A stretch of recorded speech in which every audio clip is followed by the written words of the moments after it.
Bonjour à tous, bienvenue sur ce live, bienvenue sur ce direct de Tales from the Dice, un podcast consacré aux jeux de rôle, qui est un peu une émission qui renaît de ses cendres, qui avait été créée il y a 1 an sur notre chaîne Des Contes, qui était donc une émission de réflexion autour du jeu de rôle, où on partait d'une thématique, que ce soit sur les jeux de rôle virtuels, sur la gestion d'un groupe turbulent potentiellement, sur les moments où ça dérape lors d'une partie. Bref, il y avait eu 3-4 numéros que j'avais fait comme ça, seul de mon côté, en mode format émission YouTube. Et là, aujourd'hui, on est là pour relancer un peu cette émission, mais dans un format live. Le principe, c'est que ça va être une discussion ouverte avec un co-présentateur, que je vais vous présenter dans quelques instants.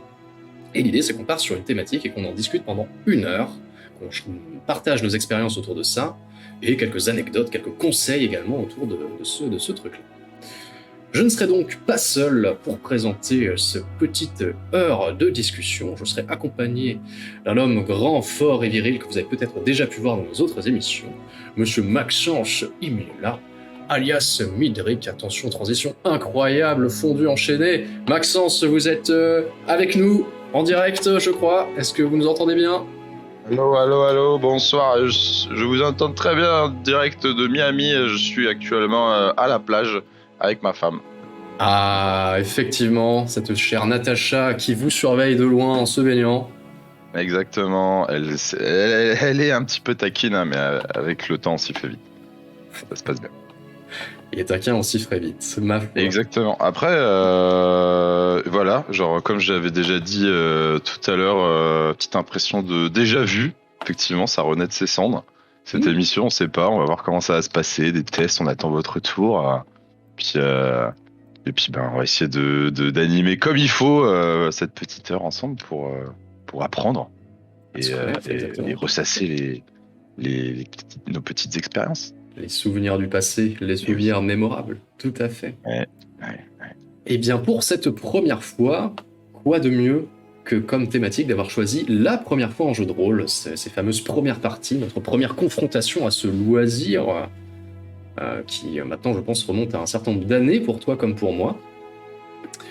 Donc là l'idée c'est un petit peu de toi mon cher Maxence, tu en avais déjà parlé dans un petit dans un prototype d'émission qu'on avait déjà fait, mais si ça t'emmerde ma foi tu peux me le dire et on squeeze ça très rapidement, mais est-ce que tu pourrais après est-ce que c'est parti dans les méandres de l'internet cette explication Non, il est encore disponible, il est sur la chaîne, il est faisable, mais écoute, je t'invite ma foi à peut-être nous reparler de toi, ta première expérience de jeu de rôle. Comment est-ce que tu as été confronté pour la première fois à ce loisir ? Alors moi, ma première fois, c'était chez mes parents. Dans une grange. Avec une femme de 17 ans. Elle était mineure. Score. C'est bon, c'est fait, la blague est faite, c'est coché. Non mais du coup ma première fois, bah du coup on va le faire rapidement parce que de toute manière on en avait déjà parlé, mais du coup c'était lâchement dans la cour de récréation, tel des vendeurs de drogue à la sauvette.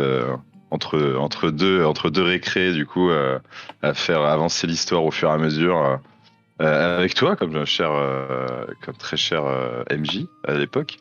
Et non, on regarde des très bons souvenirs, hein, des univers très loufoques où la seule limite était d'une certaine manière l'imagination. Mais voilà, l'imagination et aussi le manque de règles. Donc du coup, quoi. Mais c'était très très jouissif, très sympa. Et ça a permis aussi de forger de belles amitiés. Voilà. C'est vrai. Aujourd'hui, je mets un point d'honneur sur le jeu de rôle parce que c'est quand même le départ de beaucoup de choses dans ma vie, en tout cas de manière personnelle. C'est beau, effectivement, un loisir social. Ne l'oublions pas, messieurs, dames. Certes, nous étions des petits geekos crasseux, dégueulasses, dans notre coin un peu bizarre, mais on mettait du déo. On se respectait quand même un minimum, quand même. Ça va. Mais c'est vrai que le côté loufoque, comme tu l'évoquais, c'est un truc, je pense, qui revient souvent dans les premières parties. C'est un peu ce côté très transgressif de quand on est nouveau joueur et qu'on passe la porte du jeu de rôle, quand on teste une première fois cette partie, donc ce loisir en particulier, on a très souvent tendance soit à partir dans un truc très humoristique et très caricatural, soit au contraire justement de comprendre très vite que mince, mais en fait on peut tout faire littéralement dans un jeu de rôle, La seule limite étant son imagination. Et du coup, on a un peu tendance à partir dans, dans du... Ah, je vais pas le sortir. Un truc un petit peu plus... Défouloir, exactement. Un truc vraiment de défouloir, de « Ah, bon, on peut tout faire, bah, du coup, je vais faire tout ce que je ne peux pas faire dans ma vie, mais en mode transgressif à l'extrême. » Après, je vais insulter, je vais pisser sur le barman, je vais foutre le feu à l'auberge, puis je vais tuer les gardes. Ah, mais ça fait ressortir des facettes parfois de personnes que tu ne soupçonnais pas, hein, d'une certaine manière. Mais après, tout se dépend, en fait, ça reste, et on en reviendra sûrement après, c'est le MJ qui fixe les règles, hein, d'une certaine manière. Donc effectivement, il y a cette fausse liberté de je peux faire ce que je veux dans un jeu de rôle, donc je vais accomplir tout ce que je n'ai jamais pu faire. Mais voilà, la dernière barrière à ça, ça reste le maître du jeu, d'une certaine manière. Tout à fait. Qui est le garant des règles et de la cohérence et qui Exactement. Normalement très rapidement va en principe essayer de mettre un cadre et certaines limites, notamment sur le fait que faire tel choix ou telle action dans cet univers fictif a forcément à un moment ou à un autre des conséquences. Et ça, des fois, ça passe plus ou moins bien auprès des joueurs. Mais les attentes ne sont pas les mêmes. Les attentes ne sont pas toujours les mêmes, tout à fait. Moi, je vais parler un peu aussi de ma première fois, de ma première confrontation au jeu de rôle. Alors, je vais pas parler de la première fois que j'ai rencontré le jeu de rôle. C'était un monsieur, c'était un samedi en 8, il était là, habillé tout en noir. Non, plutôt la première fois où j'étais joueur, parce que moi j'ai commencé le jeu de rôle directement en tant que maître du jeu. Et il m'a fallu un certain nombre d'années avant de passer de l'autre côté et de vraiment faire une première vraie partie en tant que joueur. Et c'était genre dans un club, une association genre de jeu de rôle en Normandie, ma foi, dans la ville de Caen. Alors que j'étais encore un jeune et fougueux étudiant, ma foi, d'une vingtaine d'années. Et c'est un souvenir assez particulier, parce que contrairement à toi, où je pense qu'il y avait ce côté où on se connaissait déjà un petit peu, on était dans la même classe, il y avait le côté où on était très jeunes, et du coup on était un peu en mode, ouais, on fait ça sur la cour de récré, on se défoule, on fait un peu n'importe quoi sur ce temps-là, et on essaie surtout de se marrer. Là, du coup, les attentes n'étaient pas les mêmes. C'était vraiment, bah non, c'est une association, je suis plus âgé. Les organisateurs aussi des parties, les maîtres de jeu étaient aussi beaucoup plus âgés. Bon, en gros, les mecs avaient la quarantaine, voire la cinquantaine pour certains. Et du coup, t'avais vraiment ce côté, non, on va jouer un vrai scénario écrit, on va essayer de prendre 3-4 heures, et avec un vrai cadre de règles bien fixé à l'avance. Donc un peu différent. Ce qui n'a pas empêché qu'il y avait d'autres nouveaux joueurs dans la partie qui avaient un peu des comportements plus juvénile peut-être, peut-être pas puéril, on n'ira pas jusque-là. Mais tu vois, malgré ce cadre qui est un peu différent, on retrouve quand même un peu ce fond commun de les nouveaux joueurs ont un peu tendance à se comporter presque très souvent de la même manière. C'est après, comme je dis tout à l'heure, hein, ça dépend du type de joueur que tu vas avoir. T'as plusieurs, à chaque fois, de toute façon, tu retrouves des archétypes de nouveaux joueurs de toute manière. Et c'est d'ailleurs la suite de notre petite trame d'émission, donc sans transition. Au niveau de ces joueurs-là, effectivement, il y a plusieurs archétypes à chaque fois, et on voit en fait que effectivement, on va avoir le timide, on va avoir le mec qui n'a pas compris effectivement que c'était un jeu de rôle et qui va ressortir complètement du truc, ou qui n'a pas compris effectivement et qui fait absolument n'importe quoi, qui dessert le jeu et ses coéquipiers. Donc à ce niveau-là, ouais, on croise de tout et ça dépend des gens. Enfin, donc moi je sais que je pourrais pas donner en fait parce que j'ai pas une très grosse expérience non plus. Mais genre, je sais pas si c'est plusieurs stades que tu passes ou si tu es un de ces types-là et ensuite tu tends vers le joueur confirmé entre guillemets.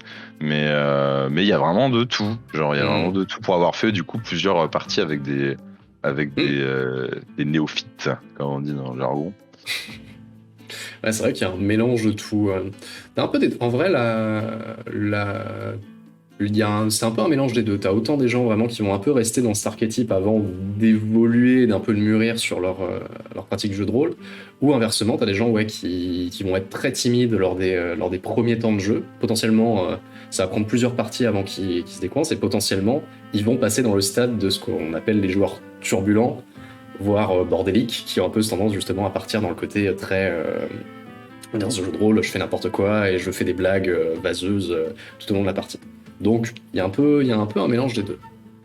Mais ouais, du coup, pour ma part, J'ai identifié 3 types de Pokémon nouveaux joueurs Allez, vas-y, sur racontez-nous. sur les premières parties. Mais ouais, il y a les joueurs qui vont être plutôt timides et sur la réserve, ce qui est logique. Le jeu de rôle n'est pas forcément non plus un loisir très facile. C'est un côté quand même expression théâtrale ou mise en avant de soi-même et d'expression qui est présente dans une moindre mesure. On n'est pas là pour faire non plus les comédiens autour de la table, mais il y a quand même le truc de je vais m'exprimer autour d'une table, à un moment ou à un autre, je vais prendre une action et je vais parler et je vais les dicter face à un petit groupe de joueurs. Donc tout le monde n'est pas forcément à l'aise avec ça.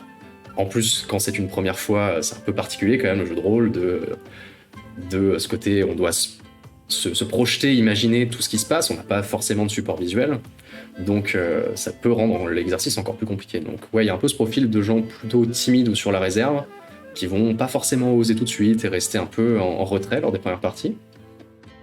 Il y a les turbulents, dont on a déjà beaucoup parlé, et inversement, un peu un entre-deux des des nouveaux joueurs qui ont déjà entendu parler du jeu de rôle, potentiellement par les émissions sur internet, parce que peut-être qu'ils ont eu un grand frère ou une grande sœur qui faisait ce loisir-là, ou qui ont déjà un pied, je dirais, dans l'imaginaire, via le jeu vidéo, via la culture geek, comme on l'appelle, la geekosphère, et du coup ont déjà un peu d'informations sur le jeu de rôle, et vont un peu être dans cet archétype du joueur qui veut tout faire, tout voir et briller absolument en tant que héros de son aventure. Ce qui peut aussi être un peu problématique parce que ça a potentiellement écrasé les autres joueurs. Et on rappelle, le jeu de rôle est quand même un jeu social et collectif où tout le monde, en fait, tous les joueurs sont héros de l'aventure. C'est pas juste un joueur qui brille par-dessus les autres. Ouais, et puis je pense que ça peut créer aussi une sorte de... après tu me dis, hein, je sais pas si je me trompe, mais genre c'est une sorte de frustration pour ce joueur-là, dans le sens où il va vouloir essayer de tout faire, de tout accomplir. Sauf que un jeu de rôle, ça reste un jeu de tour par tour et surtout un jeu basé sur de la RNG. Hein. Il y a des lancers de dés à effectuer, les échecs critiques, ça arrive et ça arrive plus souvent qu'on ne le croit. Donc ouais, non, il faut réussir à passer ça aussi, accepter que malgré les statistiques de ton personnage, malgré les spécialités que tu vas avoir, tu peux faire des grosses bourdes. Et ça arrive. Ouais, pour ce profil justement un peu des joueurs qui sont très demandeurs en termes de choses, je pense que un des moyens, enfin, d'une manière ou d'une autre, je pense que ce joueur-là va se retrouver dans une situation, comme tu le disais, de frustration et de déception, parce que soit les autres joueurs vont fatalement participer, donc vont aussi tirer la couverture à eux, donc un peu le brider, et même, je pense, le maître de jeu va, à un moment ou à un autre aussi, un bon maître de jeu en tout cas, va quand même essayer de partager, faire en sorte que chacun puisse agir et faire ce qu'il a à faire lors de la partie. Donc à un moment ou à un autre, il risque d'avoir un petit peu de conflit. À mon avis, c'est nécessaire, je pense, à un moment ou à un autre, si vraiment le joueur est vraiment trop lourd et trop dans ce côté « regardez-moi, je veux tout faire », à un moment, il est nécessaire, je pense, de le recadrer.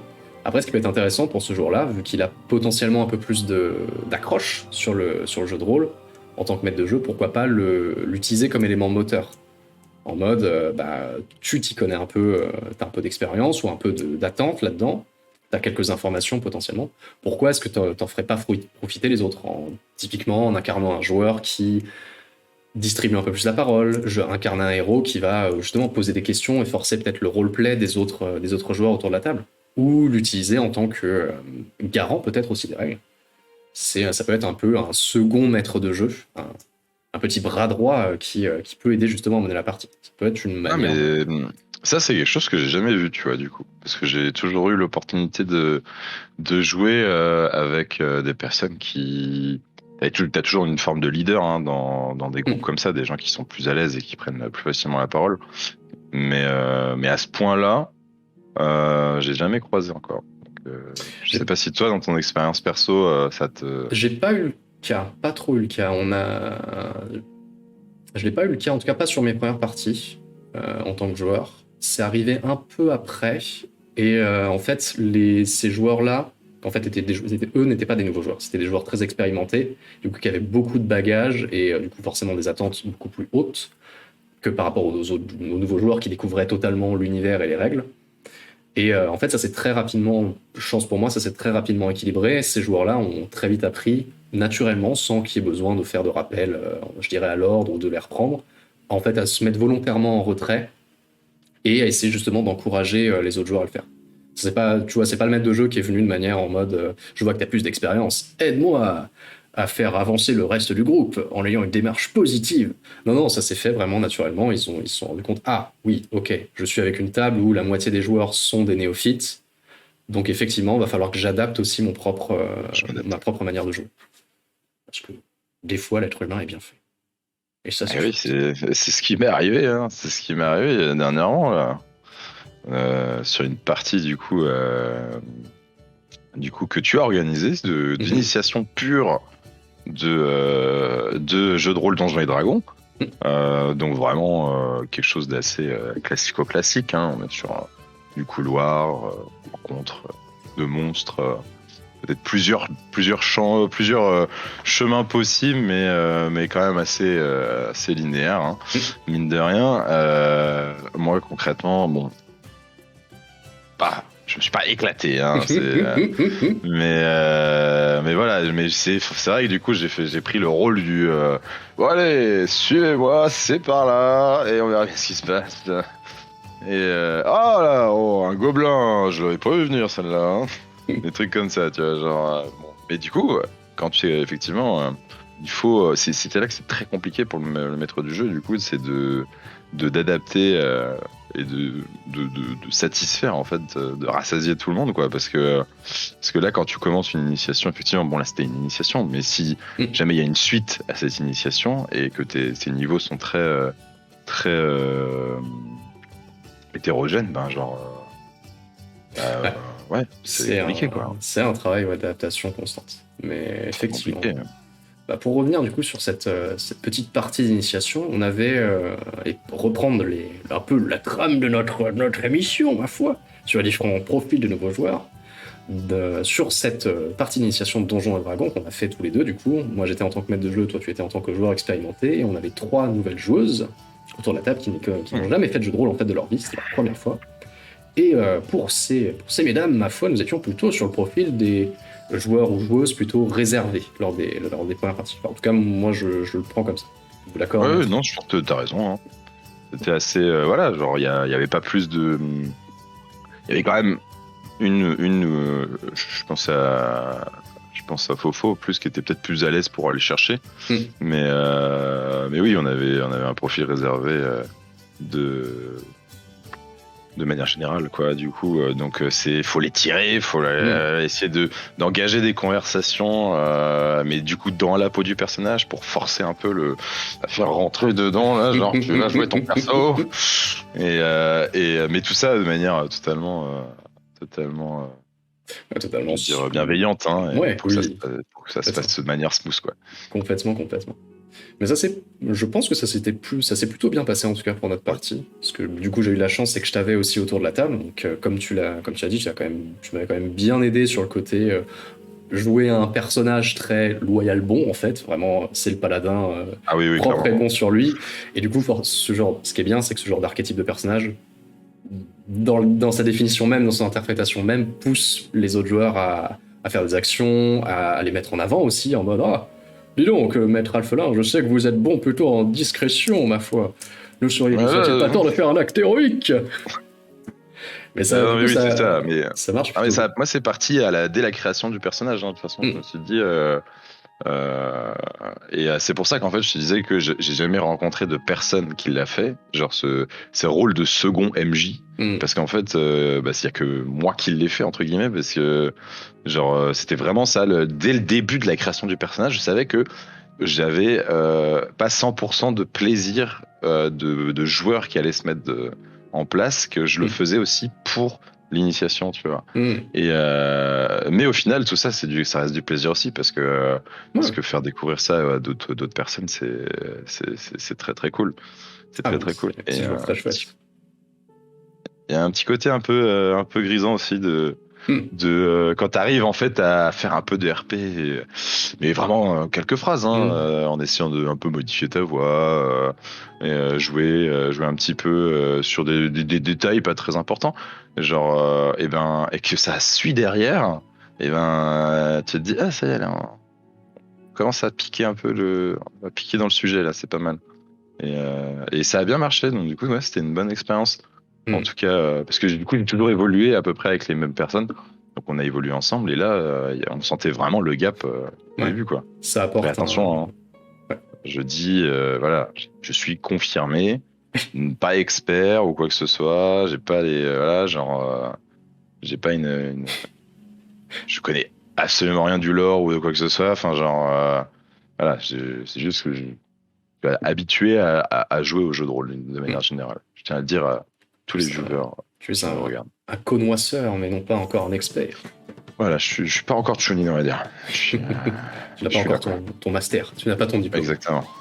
Pas encore, bientôt, tu vois. Bientôt, j'espère. Mais c'est vrai qu'il y a une vraie satisfaction sur ce côté-là, comme tu as dit, et même sur le côté vent de fraîcheur de avoir un nouveau groupe de joueurs qui... Enfin, ouais, il y a un côté très grisant aussi et un peu excitant sur le côté nouveaux joueurs parce que les nouveaux joueurs sont beaucoup plus improbables en fait dans leur réaction. Pour un maître de jeu, une fois qu'on a un peu de bouteille et que les joueurs aussi ont un peu de bouteille, on commence un peu à savoir comment fonctionnent nos joueurs et à savoir que bon, bah, dans telle situation, il y a de grandes chances qu'ils fassent ci, qu'ils fassent ça, qu'ils l'ajoutent de telle manière. Sur un groupe de nouveaux joueurs, vu que généralement les nouveaux joueurs jouent très à l'instinct en fait, très sur l'émotionnel, ça va être vraiment action-réaction tout de suite. Il n'y a pas ce côté forcément réflexion de ah oui mais non, je joue mon personnage, il a un tel historique et tel machin, du coup il va falloir que je traite la situation de telle manière. Il y a ce côté très ah putain il va mal regarder lui, je lui en mets une tout de suite.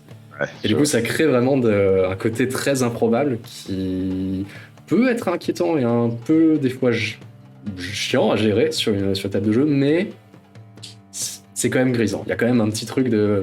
Il y a un petit défi et il y a un petit côté vraiment surprenant, quoi, de... l'histoire va dérailler par ces petits éléments-là. Et en général, c'est aussi dans ces moments-là que les nouveaux joueurs commencent un peu à saisir de... Putain, mais on peut mettre un peu de... Il y a de l'impact dans ce que je fais, dans ce que je dis. C'est pas juste le maître du jeu qui raconte tout ce qu'il doit dire et de temps à autre, on fait un lancer de dés. Non, non, non. Ce qu'on fait... on doit, en tant que joueur, on doit faire des trucs, on doit dire des choses, on doit se permettre de l'interrompre parce que c'est notre histoire en fait. Oui, non, mais carrément, ils se rendent compte de toute manière, hein, s'ils ne participent pas et qu'ils mettent pas un peu la main à la pâte, genre, effectivement, la partie se passe en mode déroulé et du coup, il y a moins de côté, il y a moins de. Tu peux pas, ouais, voilà, c'est ça, genre, je me répète, mais tu peux pas rajouter ta petite touche dans le truc et effectivement, ça perd un peu de sa saveur. Parce que vraiment, chaque action que tu vas réaliser, du coup, va avoir un impact, même si que ce soit un échec ou une réussite. Et ça c'est très très cool. Complètement. Après, sur les... J'aimerais revenir juste sur le côté maître du jeu, en fait, avec un nouveau groupe. Sur ce côté-là. Tu parlais justement des différents niveaux potentiellement d'engagement et d'être à l'aise aussi un peu à l'oral sur des groupes de nouveaux joueurs. Et comment est-ce que, en tant que maître de jeu, tu fais en sorte que ça se passe bien? Ça passe par plein de trucs. Des fois, il va falloir être très didactique, très explicatif dans ce que tu fais. Au-delà de, je dirais, ton rôle classique de maître de jeu qui va être d'écrire l'univers, interpréter les personnages et gérer les règles, tu vas avoir un vrai côté, des fois, explicatif de dans telle situation, tu peux faire ça, tu peux faire ci, tu peux faire ça, et des fois, c'est nécessaire vraiment un peu de prendre vraiment ces nouveaux joueurs par la main pour leur dire de driver, tu dois faire ci, tu peux faire ci et tu peux faire ça. Et ça peut être lourd des fois, mais c'est malheureusement, entre guillemets, nécessaire pour qu'ils commencent à comprendre et à prendre des initiatives. On peut pas se contenter en fait de faire son job classique et faire sa narration et alors vous faites quoi? Je vous ai décrit, vous êtes dans une taverne au milieu de nulle part, il y a une table avec des brigands à côté de vous, le patron de l'auberge a l'air antipathique, voilà, vous êtes dans cette ambiance là, que faites-vous? Bah, c'est compliqué. C'est compliqué pour des. Ouais. C'est compliqué. Généralement, de toute façon, les solutions sont plutôt simples. Hein. Tu vas soit faire appel effectivement à ton MJ de seconde main pour lancer un petit peu le truc, ou alors tu vas skip cette partie généralement qui va passer par un test de perception ou par des activités du coup qui vont engendrer du coup des rencontres, et là tu vas skip toute cette partie-là directement par un personnage qui va venir auprès des aventuriers pour lancer un peu le fil rouge ou continuer du coup la quête en cours. Mais c'est vrai que moi, je sais pas, genre, je le laisserais quand même. Tu vois, genre, je sais pas ce que t'en penses, mais genre, de laisser du coup quand même cette situation-là, tu vois, genre qu'est-ce que vous faites? Et attendre un petit peu, et si ça rame, effectivement, faire le truc. Oui. Mais je pense qu'il faut, à un moment, il faut quand même prendre le truc, le lancer dans l'eau et voir si ça nage, quoi, tu vois, genre, Complètement. Ouais, oui, évidemment, tu laisses toujours un petit temps d'adaptation pour aussi les mettre un peu dans le bain les futures parties se passeront un peu comme ça avant d'envoyer l'hameçon, la perche, le truc pour les aider, quoi. C'est clair. C'est clair. Mais du coup, ça me fait penser justement à cette fameuse partie d'initiation qu'on a fait tous les deux sur Donjons et Dragons, où avec le personnage joué par Momo, ma foi, le petit voleur alphelin. Je sais que toi, alors ça c'est aussi intéressant, c'est que tu as un peu drivé, mais pas autour de la table. Ah. Merci Radius de nous suivre. Excusez-moi, j'avais un petit son d'alerte qui a retenti dans mes oreilles. Salut, comment ça va, Radius? Je crois savoir qui tu es, espèce de coquin. Ouais. Petit coquinouze. Mais du coup, sur le côté Heads, ça s'est fait du coup hors de la table de jeu. Ce qui, je trouve, est plutôt cool et intéressant, c'est qu'effectivement, la partie de jeu de rôle, même pour les nouveaux joueurs, ne se passe pas uniquement autour de la table quand on est en train de faire notre partie classique, mais il y a tous les à côté, les moments de pause, les moments avant et après la partie, qui peuvent aussi être des occasions pour aider ces nouveaux joueurs. Comment ça s'était passé avec Mo? Parce que moi, je n'étais pas là, moi, je suis resté autour de la table pour préparer la suite du scénario. Qu'as-tu dit? Qu'as-tu fait, mon cher Maxence, pour aider ce nouveau joueur? En vrai, attends, il y a un truc que je vais pas cerner, c'est genre, au moment où du coup, tu veux dire du coaching entre guillemets, hors des moments de jeu, genre. Ouais. En gros, pour remettre du coup aussi un peu de contexte, c'était vous arriviez près d'une caverne où vous avez compris qu'un de vos compagnons qui était parti en éclaireur, avait été pris en embuscade et vraisemblablement kidnappé et emmené dans cette caverne. Vous avez constaté qu'il y avait des pièges sur la route, et donc vous avancez de manière prudente, et vous constatez qu'il y a une petite butte à l'entrée de cette caverne, et qu'il y a deux guerriers gobelins qui montent la garde. Là-dessus, vous dites, bon, on se fait discret, et on essaie de voir si on peut pas échafauder un plan pour faire quelque chose. Et dans le groupe de joueurs que vous étiez, il y a toi qui étais un paladin sans dragon, donc plutôt un guerrier pas vraiment très discret et très charismatique. Vous aviez une druide, un type plutôt barbare, donc avec plutôt des sorts pour aider et faire un peu de dégâts. Vous aviez une clerc qui potentiellement avait des armes de jet, et vous aviez un alphelin qui jouait un voleur, qui était du coup le personnage joué par Momo. Et en gros, en jeu tout du moins, je vous décris du coup cette situation-là, et je vous laisse un petit peu échafauder vos plans pour essayer de continuer. Et il se trouve qu'on a fait la pause à ce moment-là, et effectivement, au moment où arrivait la pause, vous n'aviez pas vraiment trouvé de solution. Tu avais un peu laissé du coup les filles essayer de présenter leurs idées. Du coup, tu as profité justement un peu de ce temps de pause pour prendre le joueur qui incarnait Momo un peu par la main pour lui donner quelques conseils, si je ne m'abuse. Et de souvenir, parce que du coup, je t'avoue que j'essaie de ressasser, mais je me souviens plus trop ce que j'ai dit, mais de ce que je me souviens, et c'est quelque chose que j'avais dit aussi aux autres filles, c'est que de toute manière, donc on est dans un Donjons et Dragons, voilà, on connaît très bien, surtout dans un niveau d'initiation, du coup, ça va être quelque chose d'assez couloir, et on est là aussi pour montrer que le jeu de rôle, c'est quand même, c'est pas qu'un truc de nerd, hein, genre, c'est quand même bien, tu peux trouver ton compte quels que soient les horizons.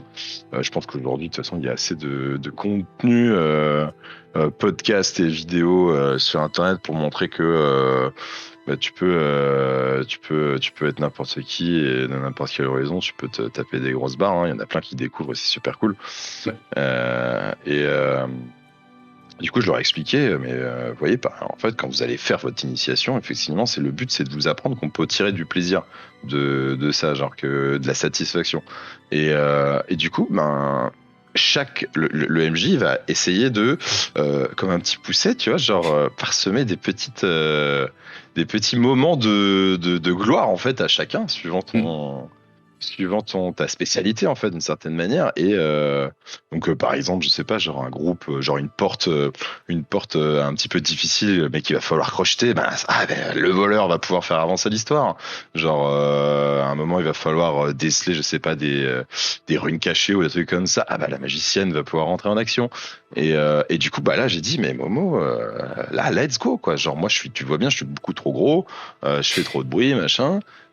C'est ton moment, vas-y fonce, vas-y, voilà. Et du coup, j'ai essayé de leur expliquer ça et qu'il fallait réussir à cerner ces trucs-là aussi, qui étaient proposés comme ça, vu que c'était une initiation, mais qu'après, ensuite, une fois que tu joues de manière régulière, c'est à toi de te les créer aussi, de ces Ouais. moments de gloire, entre guillemets, et c'est à toi d'imaginer pour te créer ces moments. Moi, je me souviens de frappes fatales en one-shot de Midrick où j'étais à la fin en mode genre, et j'en ai des grosses couilles, hein, t'as vu? Et j'étais fier, tu vois. J'étais fier. Mais voilà, c'était pas. Bon, il y avait une partie chatte et tout aussi, mais genre. Oui.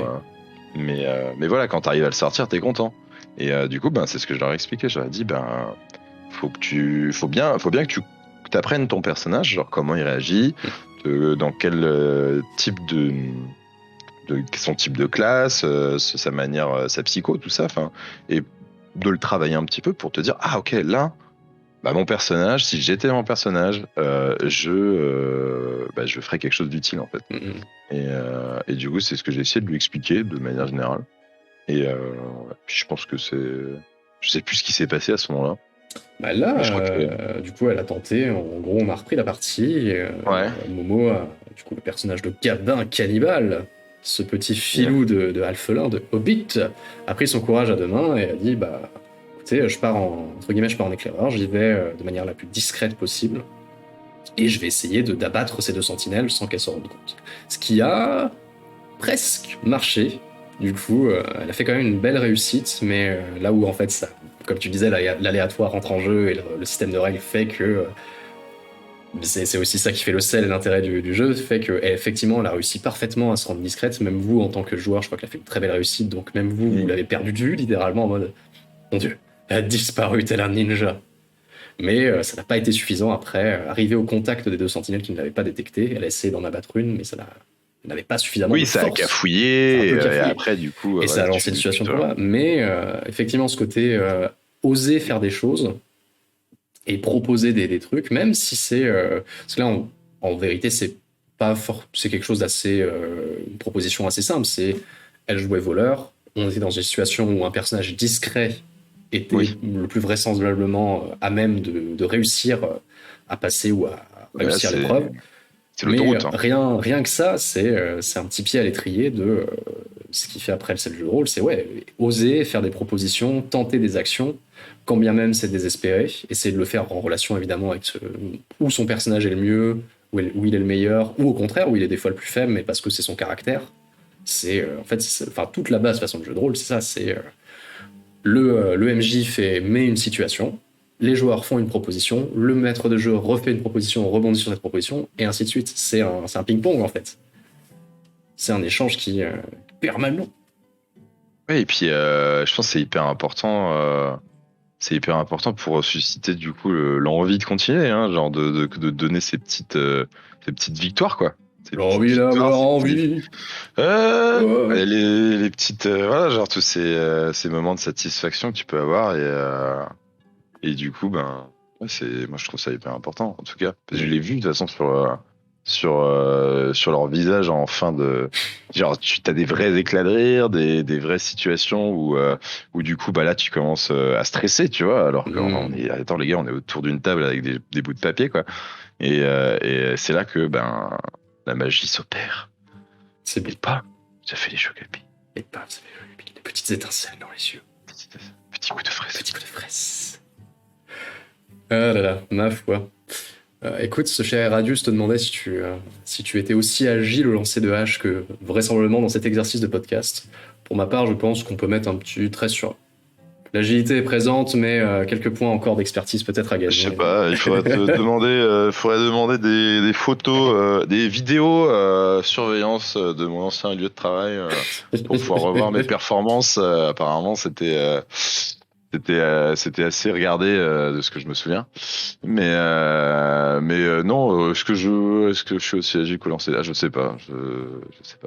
Je ne sais pas, je ne pourrais te dire. En tout cas, gros bisous à Ukpu et Logu qui nous rejoignent, hein, les gros streamers de la scène du coup échec et multigaming. Et on Effectivement. n'oublie pas d'ailleurs leur sponsor Piscine Sepi et Cholet Sport Loisirs qui les accompagnent dans leurs différents streams et permettent de réaliser des prestations de qualité Effectivement. et des soirées en fait caritatives aussi pour du coup sauver tous les petits enfants de Mayenne, de leur famille. Voilà, parce que c'est important.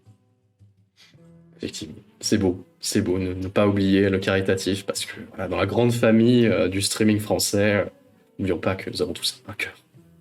C'est Faut vrai. comme ça. Ouais, effectivement, je te laisse pas, vas-y, il va pas renouveler son sub. Et non, parce que voilà, il y a eu un mercato, hein, clairement, hein, il y a eu gros changement au niveau des joueurs. Et du coup, ben, maintenant, il faudra voter ailleurs. Hein. Il faudra voter ailleurs, mais on vous transmettra les infos prochainement des prochains sponsors. Et bonsoir à Piloul aussi qui Bonsoir, nous puis rejoint. en tout cas, Ukpu et Logu qui mentent sur le fait de stresser à mort lors des premières parties, c'est totalement faux. Je n'ai jamais été en stress, mon cher Ukpu Logu. C'est faux. Vous mentez. Bah, écoute, je pense qu'on a fait quand même un tour plutôt, ma foi, complet de ce sujet sur les premières fois, même il y aura sans doute beaucoup d'autres choses à en dire, sur tout ce qui est Oui, règles carrément. et choses comme ça, mais je sais pas, je trouve on en a pas mal bien discuté, ma foi. Bah après, ça dépend en fait le, le but de ce brin, parce que on est un peu sur une émission de test aussi, hein, de ce C'est que j'ai vrai. compris. Genre, est-ce que on a pour but effectivement de donner une expérience, juste parler, juste témoigner, genre lâcher un petit bout sur les trappes de l'histoire pour guider l'immortalité du succès, ou alors est-ce que c'est un guide pour pouvoir conseiller des gens qui voudraient se lancer, je ne sais pas. À toi de nous le dire. À moi de le dire, et aussi aux viewers, évidemment, de le dire, ceux qui Et souhaitent oui, c'est vous. voir. C'est Vous pouvez vous. jouer chez vous. N'oubliez pas la valise RTL qui est La d'amour valise. en jeu. À 1489 €, ne l'oubliez pas. Mais tout à fait. Non, non, bah écoute, c'était plutôt l'idée, en tout cas pour ce prototype d'émission.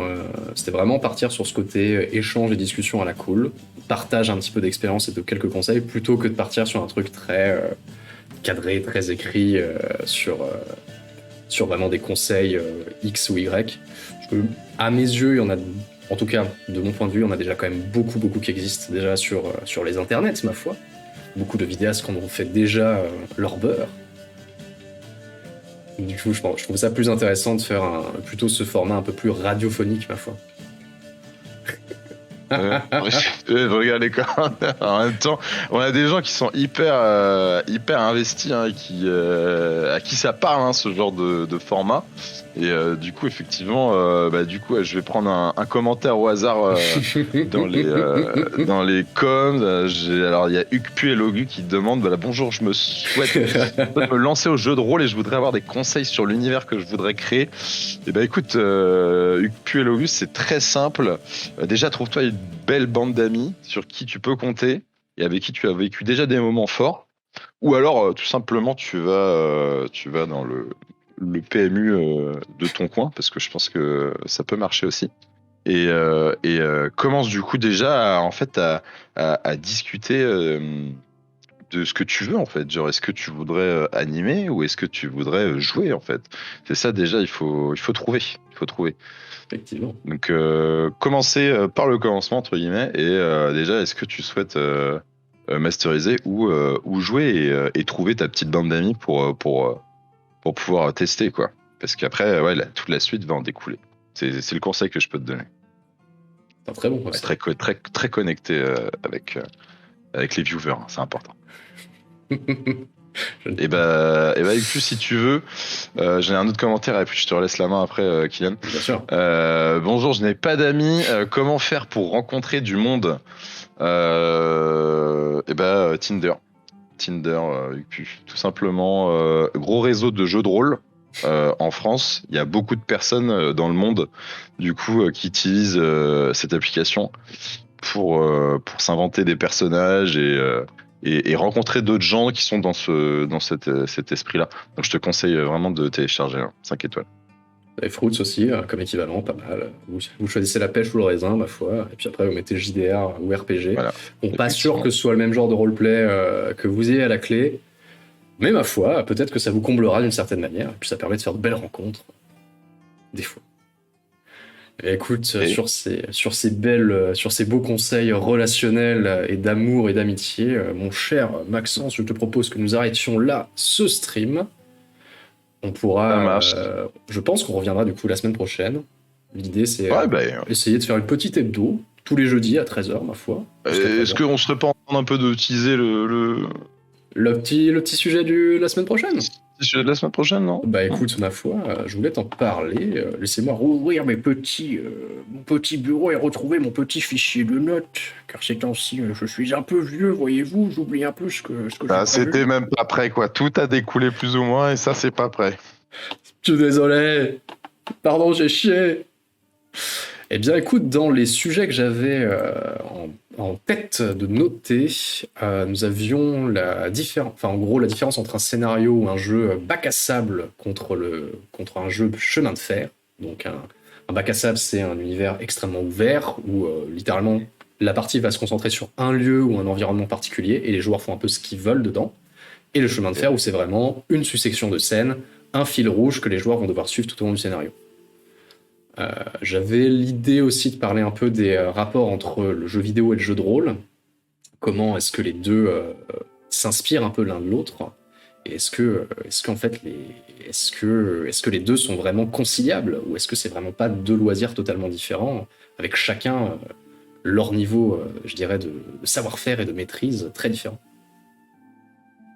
Bah écoute, on verra ça. Écoute, moi ça me paraît pas mal. Il y a pas mal de choses à dire là-dessus. Surtout que j'ai plus d'expérience, en tout cas sur les jeux vidéo en bac à sable entre guillemets. Et ouais, il y a des choses à dire. Il y a des choses à dire. Alors, Hugues effectivement, il y aura un lien de radiophonie. Cet épisode sera rediffusé, remonté un petit peu pour être un peu plus digeste sur YouTube, évidemment, mais aussi en format podcast sur l'iTunes et sur Acast, notre partenaire officiel, ma foi, où vous pouvez déjà retrouver d'ailleurs nos épisodes de décompte, notre saison 1 de décompte, notre émission autour d'une partie de jeu de rôle de Warhammer, partie du coup qui continuera ce dimanche. Donc de nouveaux épisodes sont à prévoir. Et voilà. Non, nous parlerons malheureusement. On se lâche maintenant. Hein. Comment? Ouais. On se lâche maintenant, hein. On y va? On se lâche maintenant? Allez, tu vas. Allez, sur ce petit dérapage en bonne et due forme, messieurs, dames, nous vous souhaitons une bonne fin de semaine, une bonne semaine totale, et on se dit à jeudi prochain.